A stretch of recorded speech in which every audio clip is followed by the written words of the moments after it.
Bonjour, j'espère que vous allez bien. Ça fait longtemps que j'ai pas fait de vidéo.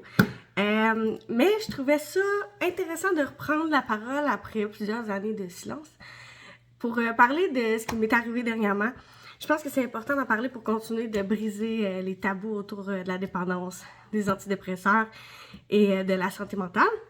Fait que c'est pour ça que je me suis dit que j'allais vous faire le petit récit de ce qui m'était arrivé.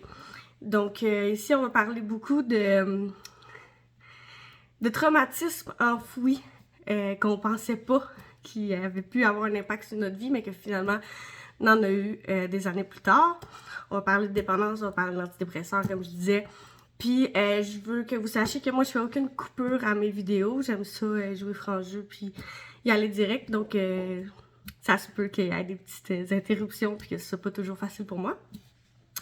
Donc, voilà. Faut savoir que il y a environ 2 ans, j'ai fait une grossesse étopique. Ça, c'est le bébé qui est dans la trompe au lieu d'être dans l'utérus, puis qui grandit là. Ça peut être une urgence vitale si c'est pas pris à temps.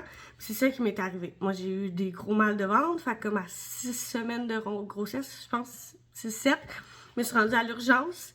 Bref, j'ai attendu 20 heures. Il pensait que c'était pas grave. Mais finalement, c'est ça, c'était une grossesse étopique. Fait qu'au bout de 20 heures, elle a rompu dans la salle d'attente. Puis là, ben, j'ai été opérée d'urgence, hémorragie interne, puis blablabla. Puis quand je suis sortie de là, j'ai pas eu de soutien psychologique particulier, ni rien. Ni non plus de suivi au niveau médical. Fait que c'est ça. Mais moi, je pensais que je vivais super bien avec ça, honnêtement. J'avais frôlé la mort, mais il y avait pas de problème avec ça dans ma tête.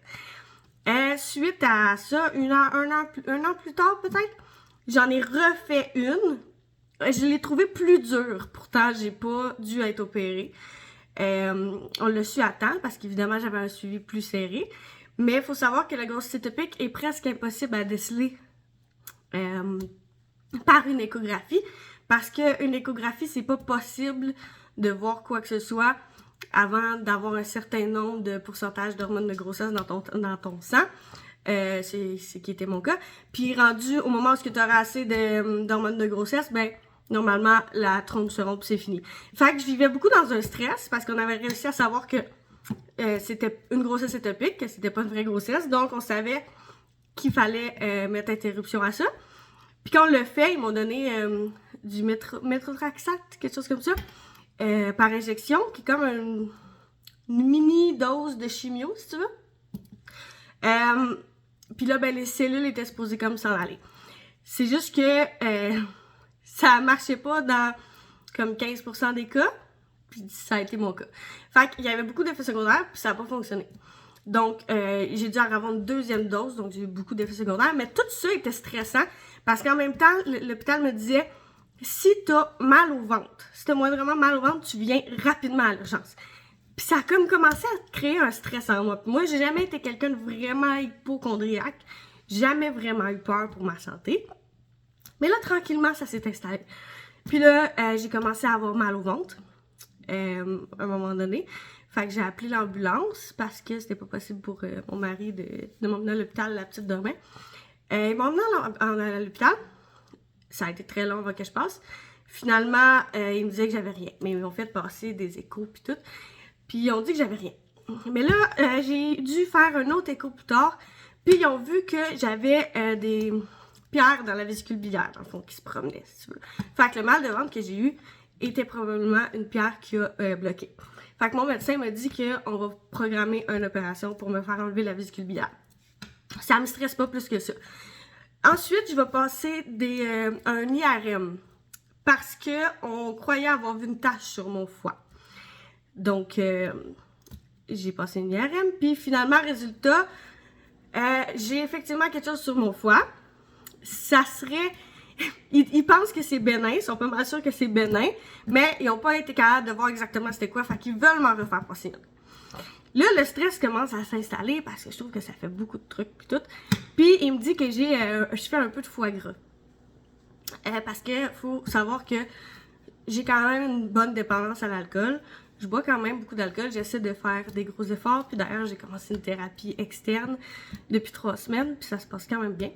Fait que c'est ça, c'est vraiment mon but est vraiment l'abstinence, mais le chemin est long. Donc c'est ça, j'ai essayé de m'aligner vers ça. Fait que c'est ça. En gros, ma santé a commencé à me stresser, mais je pensais plus à ma grossesse étopique. Tu sais, ça fait longtemps, là, ma dernière, ça fait comme 1 an. Mais ça, ce que je viens d'énoncer, c'est arrivé dans les dernières semaines, tu sais. Mais là, moi, je fais de l'anxiété généralisée, mais ça a tout le temps été de manière à ce que dans la vie, en tant que telle, je me sens comme un élastique, comme toujours serré, qui est prêt à péter. Je vois les situations dangereuses partout. T'sais, peu importe où ce que je suis, j'ai l'impression d'être en danger. Puis c'était handicapant beaucoup pour les gens autour de moi parce que, bon, ça m'empêche de faire beaucoup de choses, puis 2, je suis tout le temps stressée. T'sais. Mais j'avais jamais eu de crise de panique ou d'angoisse. Ça m'était jamais arrivé. Fait que je me disais que j'étais peut-être un imposteur de l'anxiété. Tu sais, je savais pas exactement c'était quoi. Moi, je me disais c'est genre hyperventilé, tu sais. Oui, j'avais déjà eu des petites crises, mais pas grand-chose, tu sais. Puis, sans raison, sans savoir pourquoi, un soir, je suis à la maison, puis avant de vous dire ça, il faut que je vous dise que j'avais parlé avec mon médecin, puis je lui avais demandé, dans le fond, si je pouvais pas avoir des antidépresseurs ou quelque chose pour mon anxiété. Je savais que je pouvais pas me faire prescrire des activants. Des activants, c'est un peu comme un Valium, je pense. Tu prends ça, puis tu te calmes tout de suite, si tu veux. Parce que ça rend très dépendant. Puis comme je suis une personnalité dépendante, je savais que c'était pas une bonne idée. Mais, par contre, je voulais savoir si on pouvait pas prescrire des antidépresseurs à faible dose, parce que c'est comme ça qu'on traite l'anxiété, au niveau de la médicamentation. C'est ça. Mais mon médecin voulait pas. Il m'a dit, tant que t'arrêtes pas de boire, je te prescrirai rien. Puis, je comprends le point, parce que boire avec des antidépresseurs, c'est pas très bien. Puis 2, boire, ça fait de l'anxiété. Fait qu'il y a beaucoup de gens qu'une fois qu'ils arrêtent de boire, ils font plus d'anxiété. Mais moi, j'étais dans le passé que j'en faisais beaucoup de l'anxiété. Je sentais que j'allais péter, tu sais. Puis j'avais besoin comme d'aide là. Puis là, tu sais, je la faisais déjà, ma thérapie. Puis, tu sais, je savais là, que ça allait péter, tu sais. Puis je veux pas rien remettre d'en face à mon médecin. Il a fait ce qu'il pensait. Puis, tu sais, il y a plusieurs écoles de pensée là-dessus. En tout cas, fait qu'il voulait pas tant que j'arrête pas de boire. Pour moi, je m'auto-médicamentais beaucoup en buvant. Ça calmait mon anxiété. Fait que bref, un soir, pas longtemps après ça, je suis chez moi et je suis dans le lit, puis il n'y a pas de raison, là, tout va bien, puis j'ai même pas bu cette soirée-là. Tout est correct. J'écoute la télé, puis je commence à avoir comme des palpitations beaucoup, tu sais. Fait que là, je commence à stresser, puis là, moi, je commence à penser à une crise cardiaque. Puis là, ça me serre, ça me fait des... Puis ça faisait une couple de jours que ça m'oppressait au niveau du cœur, puis que ça me stressait. Puis là, ça montait. Je commence à avoir une chute de pression, la sueur qui me coule partout, j'ai mal au cœur. Là, je commence à sentir que mon bras est engourdi. Puis tu sais, là, je vous mets secours, mais ça s'est vraiment passé de manière là, fulgurante. Puis c'était extrêmement stressant pour moi parce que j'avais jamais vécu ça. Là, je sentais là, que ça me serrait comme dans un étau. Puis là, c'est quand le bout de mes doigts a commencé à... Je les sentais plus. Que là, j'ai dit à mon chum, j'ai dit, il faut vraiment appeler l'hôpital. Puis là, il m'a dit, regarde, il m'a dit, t'es toute blanche pis tout. Fait qu'il était d'accord. On a appelé l'ambulance. Puis j'avais vraiment peur pour ouvrir. J'étais sûre à 100% que je faisais une crise cardiaque. J'avais tous les symptômes. L'ambulance arrive. Là, je leur fais part du fait que j'ai un trouble de personnalité... pas un trouble de personnalité limite, là, on parle d'anxiété généralisée. Fait que c'est ça, je leur fais part de ça. Mais ils me font des tests pour le cœur, puis tout a l'air normal, tu sais. Fait qu'ils me disent quand même que je devrais aller à l'hôpital parce qu'ils savent pas si, tu sais, c'est quoi qui s'est passé avant qu'ils arrivent pour mon cœur. Fait qu'ils ont été super fins, ils m'emmènent à l'hôpital. Puis j'ai beaucoup jasé avec eux, puis même dans l'ambulance, c'était clair pour tout le monde, pas mal, que c'était juste une crise d'anxiété, que j'avais fait une crise de panique. Mais c'est impressionnant, parce que quand ça t'arrive, même quand c'est fini, tu te dis, je peux pas croire que juste l'anxiété peut emmener ça. C'est fou, là. C'était tous les symptômes d'une crise cardiaque. En tout cas, je pouvais pas croire. Fait que là, ils me disent quand même de rester à l'hôpital, parce qu'ils vont faire d'autres tests, puis ils me disent que ça serait bien que je rencontre un médecin quand même pour mon anxiété. Parce que sinon, je vais y retourner dans 2 jours. J'étais bien d'accord, parce que j'étais vraiment au plus bas, puis même mon moral, ça l'allait pas, tu sais. Puis moi, j'avais jamais, dans ma vie, avant de demander à mon médecin de famille, j'avais jamais voulu être médicamentée, parce que j'étais dans stéréotype, dans le préjugé que ça allait éteindre ma personnalité. Puis moi, j'ai un trouble de la personnalité limite. Puis ça, même si c'est négatif sur bien des points, ça l'emmène des belles choses dans ma personnalité. Puis j'avais peur de m'éteindre, tu sais. Fait que j'étais pas tant pour ça. Mais là, j'étais à un moment dans ma vie où il n'y avait pas d'autre choix. De toute façon, il n'y avait plus grand-chose en moi de vivant, là. Fait que c'est ça. En gros, j'étais à l'hôpital, puis ils me disent, tu devrais parler avec un médecin. Fait que tu vas peut-être attendre longtemps, parce qu'évidemment, j'étais pas une urgence. Mais tu devrais rester pour parler avec un médecin. C'est ce que j'ai fait. J'ai resté toute la nuit, puis j'ai rencontré un médecin. Quand j'étais arrivée dans le bureau du médecin, écoute, j'ai parlé 2 secondes, puis je pleurais. Là. Fait que là, j'ai parlé de un peu ce qui allait pas dans ma vie. J'ai parlé aussi de ma dépendance à l'alcool. J'ai parlé de mon anxiété, que là, c'était ingérable. Là. Je pouvais même plus prendre de marche. Là. Ça marchait pas, tu sais. Fait que ça a pas été long, là. Il m'a fait une prescription, puis il a été super fin, super attentif. On a jasé un bon bout. Puis il m'a fait ma prescription, il m'a expliqué, par contre, que ça devait pas juste être une béquille, qu'il fallait que j'aille chercher des ressources nécessaires pour avoir de l'aide. Fait qu'il m'a inscrit sur une liste d'attente pour avoir de l'aide psychologique. Puis, comme je faisais une thérapie pour l'alcool, ben, il trouvait ça satisfaisant. Fait que c'est ça. Puis il m'a expliqué aussi que les antidépresseurs, c'est extrêmement rare que ça marche la première fois parce que il y en a beaucoup. Il y en a une trolley d'antidépresseurs. Fait que trouver le tien, il y en a que ça peut prendre 2, 3, 4 fois. Fait que ça peut être un long cheminement. Fait que je dis OK. Fait qu'il dit, n'hésite pas à parler avec ton médecin de famille au bout d'un mois pour lui expliquer comment tu te sens, puis s'il faut ajuster la dose ou carrément changer de médicament.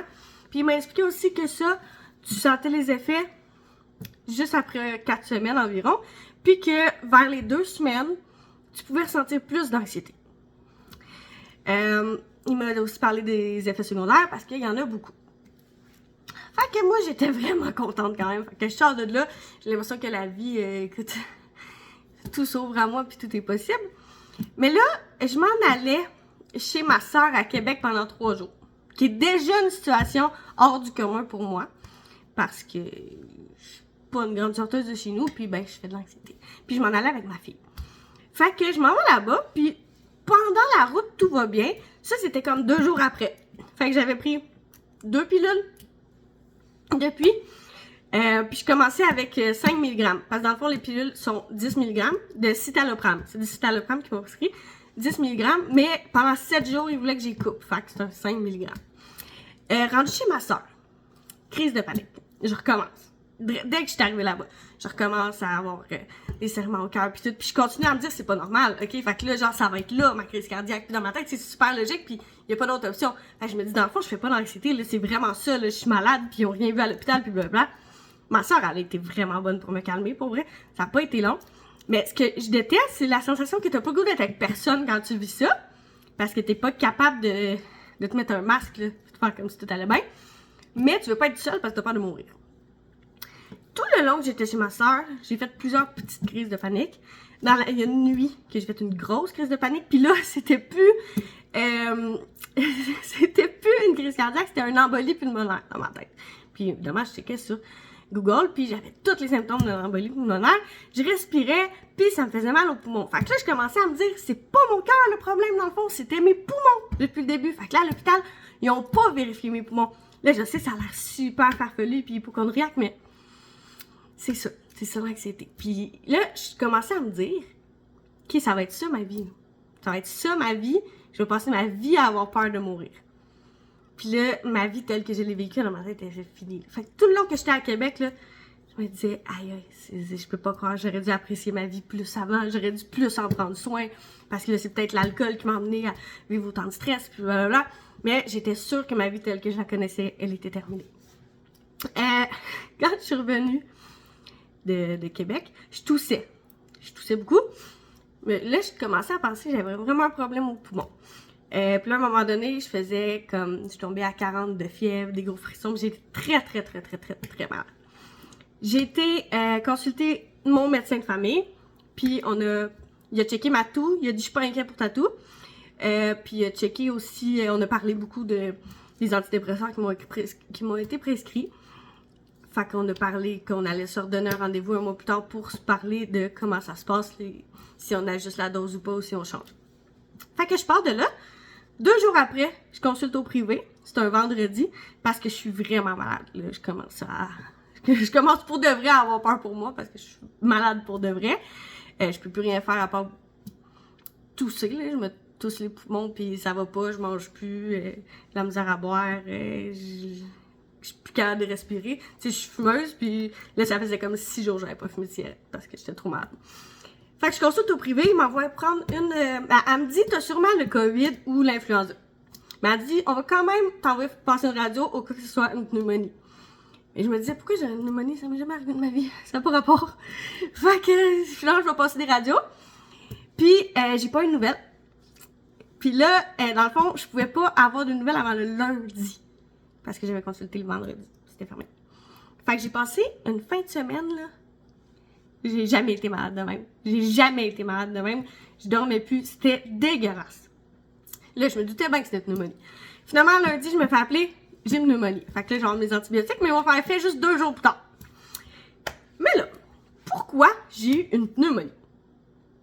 Imaginez-vous donc. Faites vos déductions, OK? Dans les effets secondaires du citalopram, t'as 2% des gens qui peuvent avoir des infections pulmonaires. Mais des infections respiratoires, en fait. Donc, une pneumonie.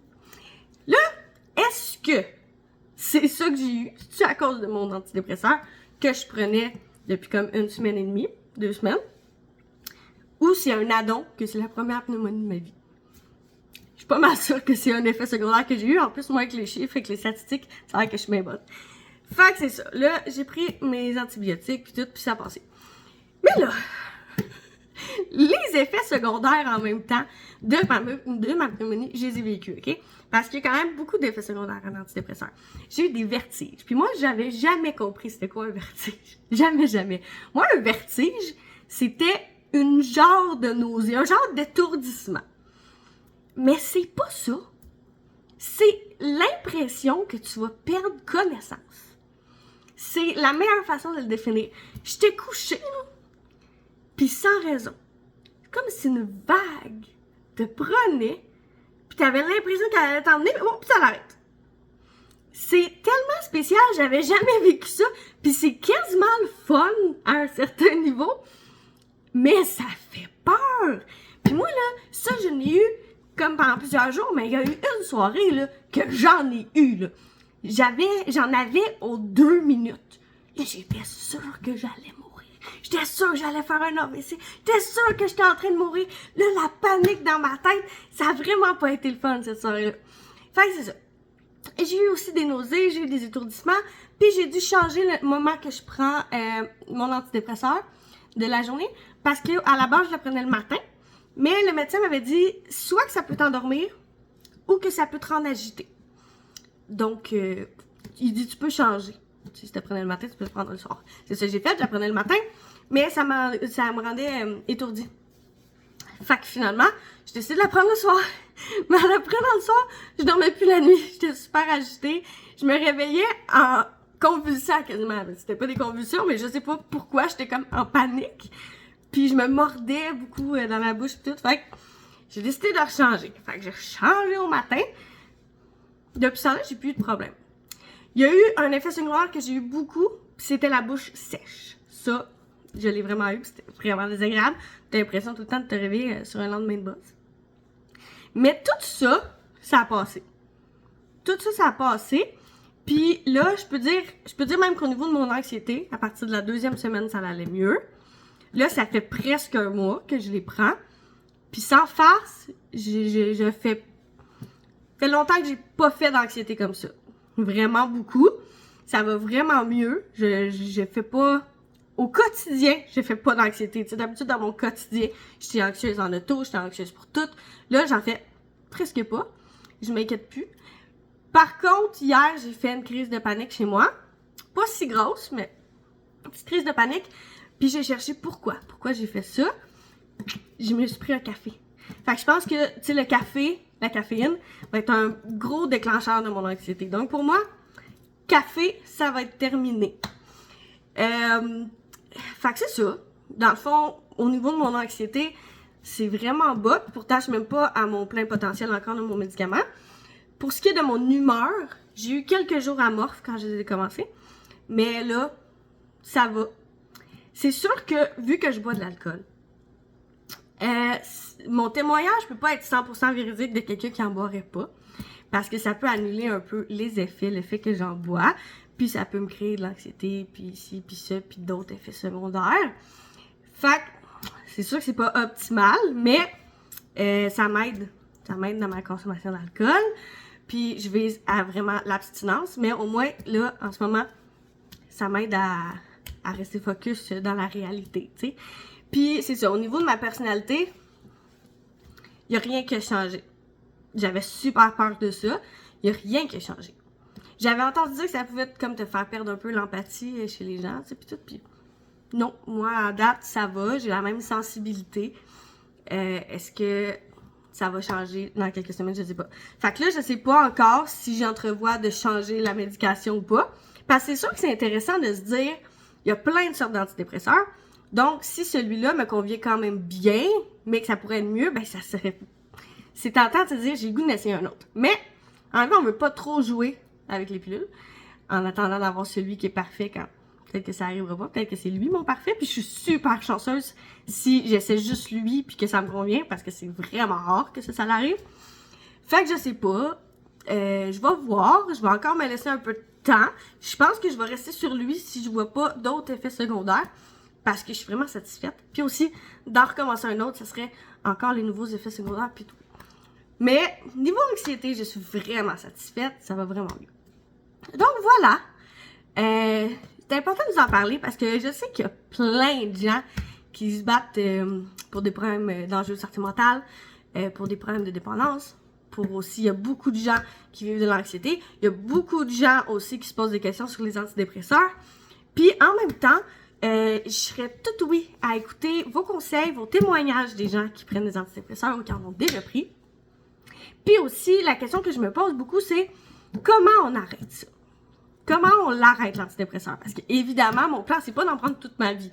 Mais, si ça va mieux, puis que dans quelques mois, j'arrête l'antidépresseur, j'ai peur d'être à la même place. Fait que je sais qu'il faut que j'aille me chercher des outils pour régler mon anxiété d'une autre façon, puis que j'arrête de boire. Tu sais, je sais les choses que j'ai à faire.